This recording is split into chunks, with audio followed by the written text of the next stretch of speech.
ایرو هفته پنج روزه پیشنگه لیلا گوینده بر خدانیه که میجم تجرید و زور و زحمتی که سر برزو جلان هم بری بیا بر خدانیه که دست بگیریه ایرو هم لیلی گروه کشن و چالکی دور گرتنه اما تجرید سر برزو جلان حتی نیندش که اف چالکی هر بر دوام بکن اف چالکی تنی کرنی جبوی حمو میناجن تایبت پیش روزه شخص برزو جلان دیده برزو جلان نتنی میناجن پیشنگتیا وانا و وکرن جبوی ایرو شرک روجلات ناویندا برزو جلان کلیده و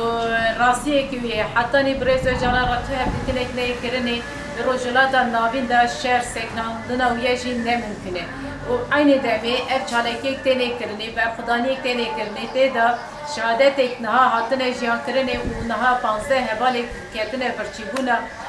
mireleji be brezo çalan be pera habitin be kirni evna sekna wana ji ne mümküne ji bu yevji brezo çalan em de bejin